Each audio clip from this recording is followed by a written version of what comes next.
Halo gengs, gimana kabar kalian semuanya? Pastinya kabar kalian selalu sehat terus ya. Selamat datang di channel saya di Hendry Rampak, channel yang membahas seputar potong rambut, barbershop, pangkas, dan salon. Di video kali ini aku kasih rekomendasi buat kalian yang pengen buka usaha barber, salon ataupun pangkas. Tapi di video kali ini aku garis bawahin di sini buat kalian yang pengen buka usaha pangkas rambut, minimal pangkas rambut ya. Ini adalah modalnya yang akan saya kasih rekomendasi buat kalian dengan modal yang minim tapi bisa berjalan. Pokoknya simak videonya sampai selesai. Let's go. Oke, langsung aja aku kasih tipsnya. Yang pertama adalah sebelum kalian pengen punya usaha pangkas rambut nih, pastinya kalian masih bingung kan, bagaimana ya usaha nanti kalau aku pengen punya usaha pangkas rambut. Sementara kalian baru lulus SMA, mungkin baru lulus kuliah, atau bahkan kalian udah ibaratnya bahkan udah di PHK dari perusahaan. Bingung kan, tapi kalian masih punya modal. Dengan modalnya yang minim, mungkin bisa dikatakan di bawah 10 juta. Itu aku kasih tipsnya buat kalian. Nah, caranya kayak gimana? Yang pertama, kalian harus punya wawasan sebelum kalian punya usaha pangkas rambut. Apa itu wawasan? Wawasan itu mewakilin karya seni. Nah, karya seni itu bisa dibagi-bagi lagi. Seni yang bagaimana? Satu, kalian harus tahu dunia hairstyling. Di dunia hairstyle rambut, minimal kalian bisa untuk hairstyling rambut kalian sendiri sebelum kalian hairstyle untuk customer. Nah, ini kenapa harus seperti ini harus punya? Karena kalau kalian bisa nyukur rambut, terus kalian tidak bisa untuk mensajikan, ibarat kata kalian jual makanan tapi kalian tidak bisa mensajikan secara enak dilihat, itu kan sama aja bohong kan. Nah, seperti ini sama aja di dunia barber, pangkas ataupun salon. Di salon kalian motong rambut itu bisa ya, bukan rapi lah, tapi setelah untuk finishingnya kalian penyajiannya nggak bisa, itu sama aja bohong. Customer itu datang ke tempat kita, pengennya kita customer itu diajarin sama kita. Apalagi kalau buat kalian yang pengen punya usaha barber, customer mungkin ini ada sedikit perbedaan ya. Mungkin ini menurut saya pribadi, di pangkas rambut sama di barber itu beda. Kemungkinan menurut saya kalau di pangkas itu kok cuma cukur rambut habis itu selesai udah ya, itu kalau dipangkas. Kalau bedanya sama aja, cukur rambut di barber, dia cukur rambut, setelah itu hairstyling, bahkan situ nanti hair wash, pakai hair tonic segala macam, satu paket ya. Dia nantinya untuk pelayanan segala macam dikasih. Nah, plusnya di situ pasti kalian diajarin ini nanti sisirannya seperti mas, ini mas stylingnya seperti ini. Bedanya itu, kenapa dibedakan dari pangkas ke barber ya?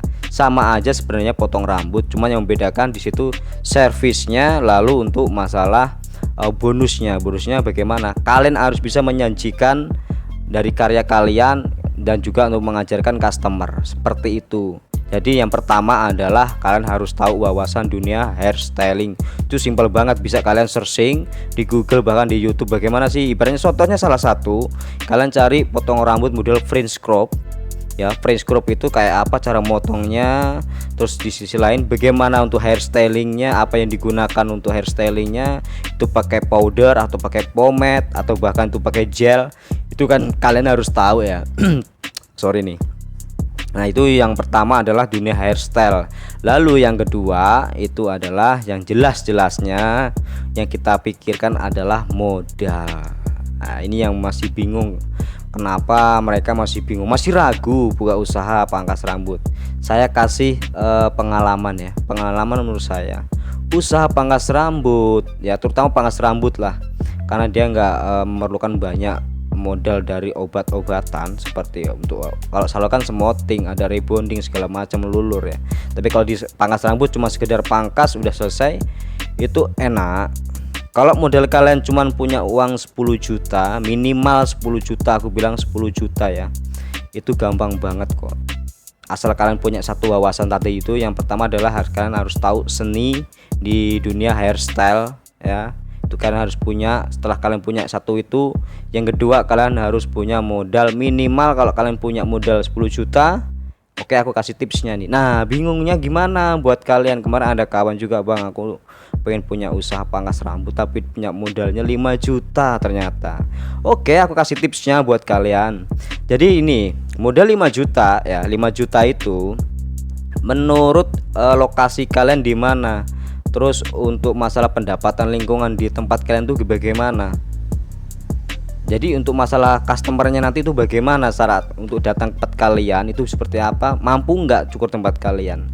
Nah kita survei dahulu lokasi ini sangat mensupport usaha kita nggak. Nah, jadi nggak usah bertele-tele, langsung aja aku jelasin ya. Maksudnya dan tujuannya adalah kita untuk survei lokasi tempat di situ, bagaimana pendapatannya. Kalau emang itu menengah ke bawah, ya udah kita buka dengan tarif yang menengah ke bawah. Contohnya ibaratnya kita survei lokasi ruko, ibaratnya rukonya ini kurang lebihnya kontrakannya 2,5 juta. Kita nggak usah ambil mulu-mulunya kontraknya bagus, nggak perlu ya itu. Kalau untuk awal kali kita buka usaha pangkas, ibaratnya kontraknya 2,5 juta. Nah ya mungkin gambaran kalian punya modal segitu mungkin berat ya, tapi aku kasih tipsnya nih. Nah bagaimana cara untuk kita ngelola untuk saat kita bayar per tahun sekalinya untuk bayar kontrakan dengan biaya 2,5 juta kalau kalian punya dana 5 juta, karena yang 2,5 juta jadi kita buat modal peralatan cukurnya. Nah caranya simple banget. Kalau kalian punya modalnya 2,5 juta untuk kontrakan, gambaran kalian nanti kebayangannya nanti kita mau nutup bisa nggak ya dalam setahun sekali. Simple banget kok. Ibaratnya uang kalian, aku spekulasi dulu ya, 2,5 juta ya, 2,5 juta itu dibagi 12 bulan karena dalam satu tahun 12 bulan kan. Oke, nah jadi per bulannya kalian itu harus nabung wajib pokok itu 283.000. Ingat 283.000 itu kan kita punya waktu lagi, dibagi lagi ya per bulan ya, per bulan itu dibagi lagi untuk per hari. Nah kalau tips saya buat kalian agar kalian nanti nggak bertele-tele untuk nabung keteteran, itu simple banget. Bagaimana cara ngembanginannya lagi? Nah dari 283.000 itu per bulan kita bagi lagi 30. Nah di sini harus perlu garis bawain guys, satu bulan itu kan ada yang 31, 30, 29. Tapi kalau kalian mau ikutin tips saya ini, mungkin ini sangat bermanfaat buat kalian ya. Caranya mudah banget. Kalian hitung satu bulan itu cuman ada sekitar 25 hari. Anggap aja yang 5 harinya itu, kalau 30, 5 hari itu bonus. Kenapa hal seperti ini? Satu, yang 25 hari itu kita bagikan lagi ya, 283.000 itu dibagi dalam 25 ya, dibagi 25. Oke, 280, anggap aja seperti itu ya, dibagi 25. Jadi dalam per hari kalian nabung wajib pokoknya 11.000. Udah 11.000 aja selama 25 hari. Nah 5 harinya kemana itu kita nggak tahu. Kalau kita nanti sakit, kita ada keperluan keluarga, yang udah keluarga kita mau liburan, nggak tahu kan. 5 hari itu udah cukup banget buat liburan kita itu loh. Nah kita nggak akan kita keteteran untuk bayar kontrakan dalam 1 tahun. Biasanya hal ini yang terjadi di kawan-kawan yang biasanya gulung tikar. Aku buka pangkas rambut, gulung tikarnya bagaimana? Usaha pangkas rambut itu nggak akan busuk kok.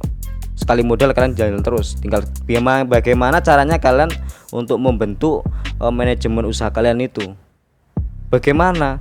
Hal seperti ini ya, hal sepele seperti ini biasanya disepelekan oleh rekan-rekan bagi mereka pemula yang pengen punya usaha pangkas rambut. Tapi di tengah-tengah kurang 2 bulan bayar kontrakan, dia nggak punya bayar kontrakan karena manajemen keuangannya itu ya bisa dikatakan kecer-kecer lah, ibaratnya maut ya, seperti itu kan, kurang lebihnya ya kocar kacir duitnya.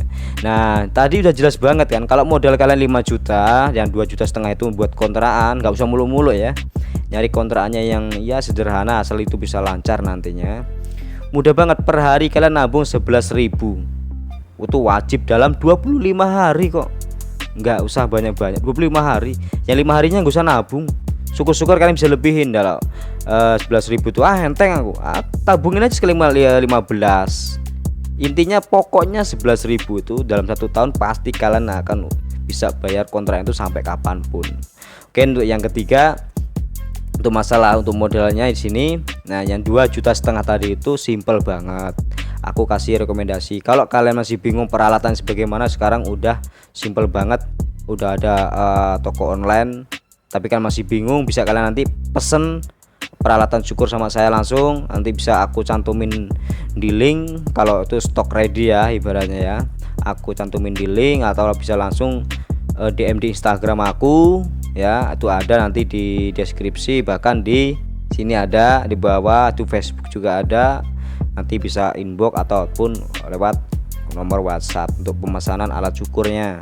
Nah, bagaimana untuk masalah dana 2.500.000 itu untuk buka usaha pangkas rambutnya, sementara gambarannya tuh banyak banget kayaknya. Waduh, nggak cukup nih kayaknya buat bagi-bagi seperti itu.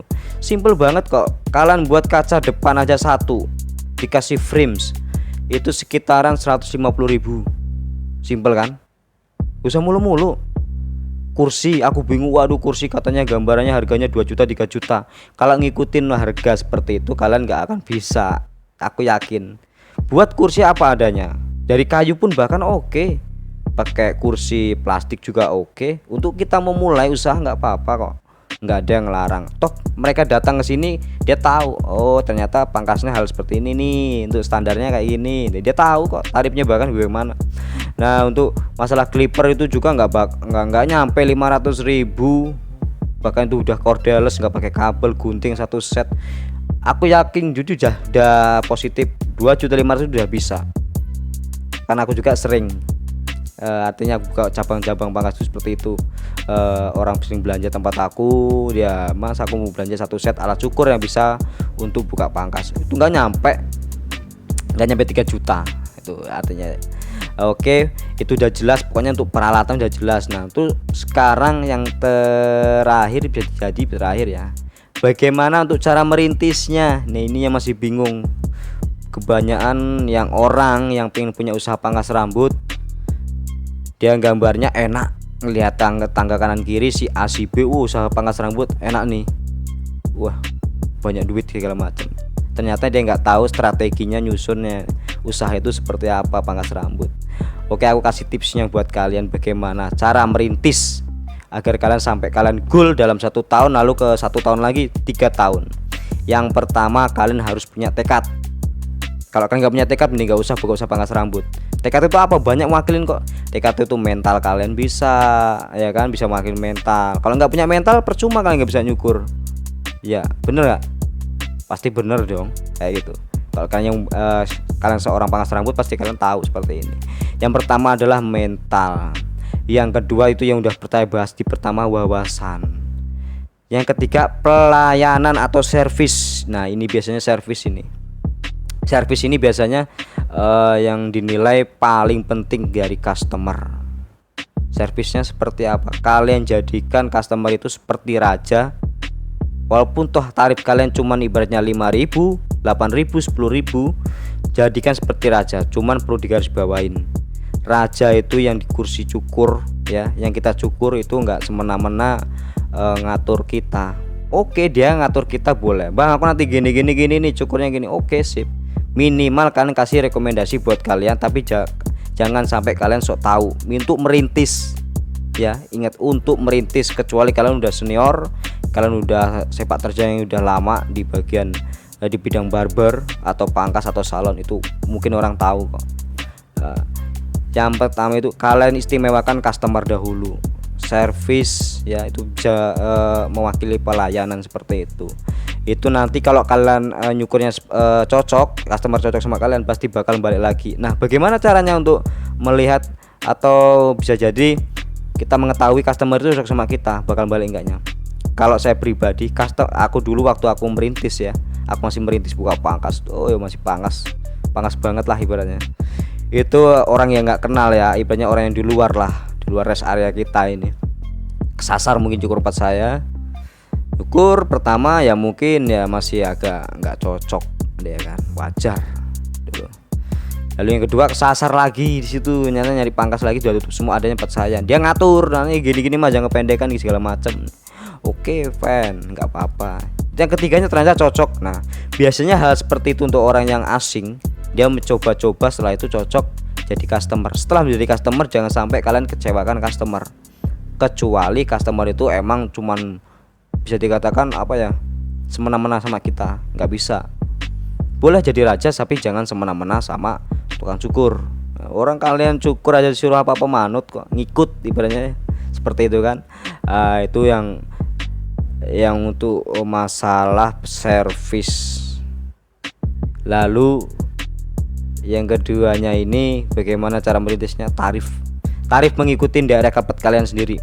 Kalau tempat kalian itu pendapatan untuk orang-orang terdekatnya itu lumayan, bagaimana perkembangan usahanya mereka, tarifnya mengikutin aja, gak usah mulu-mulu dulu. Kalau emang 5.000 itu udah lancar, 5.000 dulu, nanti akan berkembang untuk kedepannya kok. Itu mau naik 10.000 apa naik 20.000 bahkan mau naik 50.000 itu terserah kalian bagaimana meminus uang itu bisa jadi rupiah-rupiah yang banyak tapi tidak merugikan orang lain, bahkan orang lain senang gitu loh. Artinya dengan tarif sekian aku cocok kok, aku nggak ada masalah mau tarifnya berapa, itu udah cocok banget, itu udah bagus. Tinggal bagaimana kalian salah servisnya kalian ya. Hal seperti itu tuh udah bisa dikatakan udah wajar banget di dunia hairstyling kayak gitu, di dunia pangkas, barber ataupun salon. Nah, 2 poin tadi itu yang paling penting adalah yang pertama servis, yang kedua tarif. Udah itu aja. Kalau untuk lokasi silakan kalian cek lokasi sendiri bagaimana tempat itu, jangan terlalu jauh dari pasar ya. Juga ibaratnya bisa dikatakan intinya tempat itu untuk sering orang lewat. Bahkan syukur-syukur di perempatan, yang paling bagus di perempatan kalau untuk merintis. Jadi banyak orang yang kesasar dari sudut 4 sudut, kalian di perempat, bukan di tengah-tengah perempatan yang ketumbur kan. Sorry bercanda. Jadi di daerah yang keramaian seperti itu untuk merintis itu sangat mantap sekali, bagus sekali kok ya itu.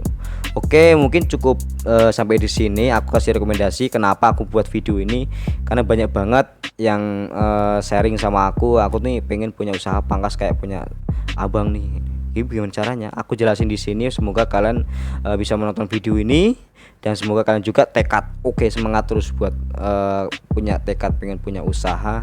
Sekecil pun itu usaha, kalian adalah bos, ya kan? Kalau kalian ikut kerja di tempat orang walaupun pangkat kalian tinggi, kalian tetap anak buah. Prinsip saya seperti itu. Aku jualan bumbu, aku jualan cabe 1 kilo di pasar, aku bos. Masuk akal? Masuk akal. Ilmu hal seperti ini jarang yang dipunya. Pokoknya gitu aja video ini, semoga bermanfaat buat kalian. Nah, buat kalian yang udah support channel aku silakan, terima kasih. Tapi yang belum support channel aku silakan parkir dulu, bayar parkirnya gratis. Klik tombol subscribe-nya. Bila perlu kalian suka dengan video ini, like. Yuk like. Lalu di share video ini ke sosmed. Terima kasih, pokoknya gitu aja. Semoga video ini bermanfaat buat kalian dan salam sukses selalu. Wassalamualaikum warahmatullahi wabarakatuh.